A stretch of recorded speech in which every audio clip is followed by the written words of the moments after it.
Everyone, and welcome. In this video we'll explore association analysis using the a priori algorithm. I'm going to guide you through a worked example drawn from everyday market basket data, show how frequent item set mining works step by step, explain support, confidence and lift, and finally interpret the rules we discover. Example dataset. Here's the dataset that drives the whole demonstration.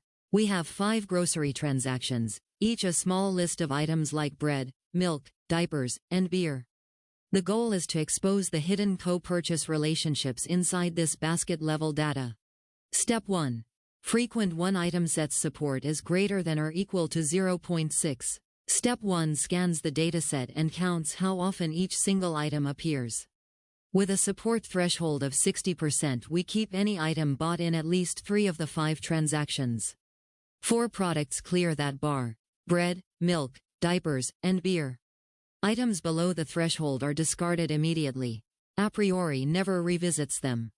Step 2. Frequent 2 item sets. Next we generate all pairwise combinations of those surviving items and measure their joint support. 4 pairs stay above 0.6, bread, milk, bread, diapers, milk, diapers, and diapers, beer. Every other pair falls away. This stage also shows a priori's downward closure property. Only pairs whose individual members were frequent can possibly be frequent themselves. Step 3. Candidate 3 item sets. We try one more level, triples built from the frequent pairs. But none of the 3 item candidates reach 60% support, so the large item set search ends here. That early cutoff is typical in sparse retail data and is exactly why a priori can prune the search space so aggressively. Step 4.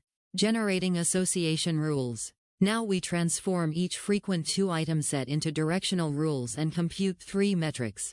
Support. How often the union of antecedent and consequent occurs. Confidence. The conditional probability that the consequent appears given the antecedent. Lift. How much more or less the items co-occur compared with chance. Now let's zoom in on the association rules, because this is where raw item counts turn into actionable insights, and I'll walk you through each one, step by step, using support, confidence, and lift to judge its real impact. Rule 1. Bread to milk support equals 0.60, confidence equals 0.75, lift approximately equals 0.94. 3 of the 5 baskets contain both bread and milk, and 75% of bread shoppers also pick up milk. Because lift is slightly below 1, this pairing happens no more often than chance, so there's little incremental cross-sell power. Rule 2. Milk to bread support equals 0.60, confidence equals 0.75, lift approximately equals 0.94. The relationship is symmetric. 75% of milk buyers also grab bread, but the subunity lift again signals an ordinary co-purchase rather than a special affinity. Let's move on. Rule 3. Bread to diapers support equals 0.60, confidence equals 0.75, lift approximately equals 0.94. Bread appears in most baskets, so it naturally overlaps with diapers. Yet the lift tells us the overlap is just typical shopping behavior. Nothing extraordinary. Next rule. Rule 4.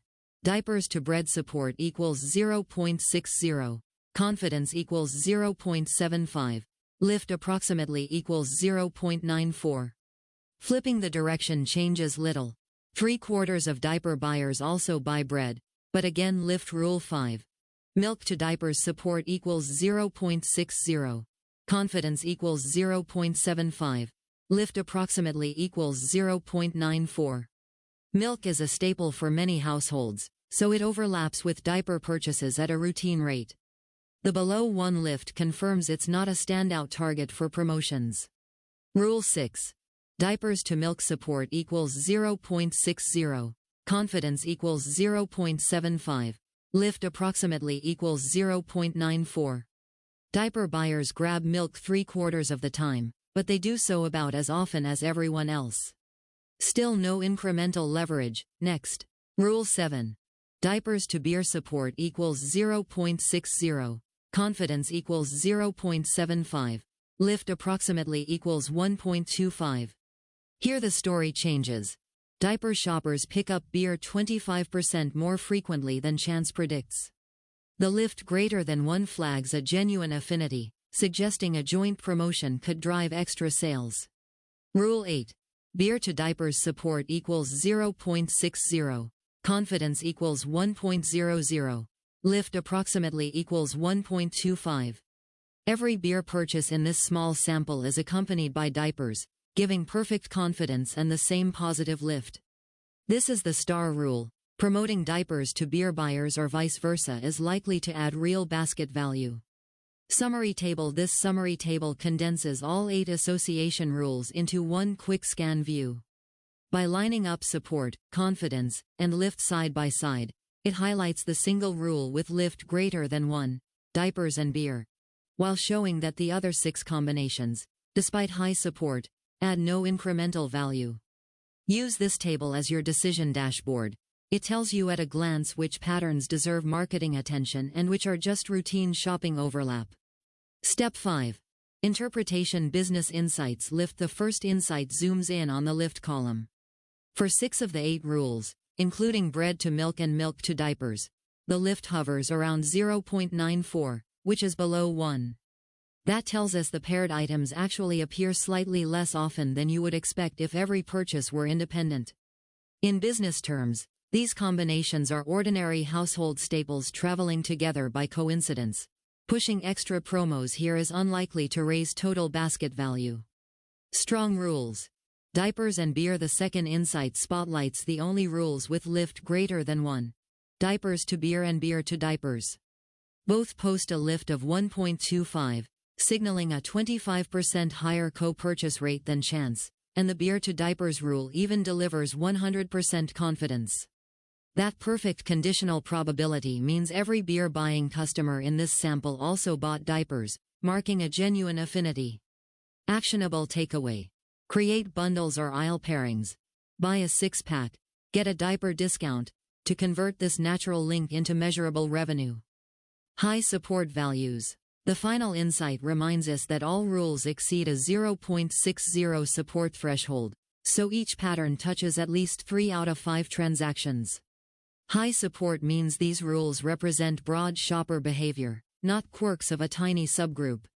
While most pairings lack incremental lift, their frequency still justifies keeping shelves stocked and layouts intuitive. Customers routinely rely on these everyday item sets.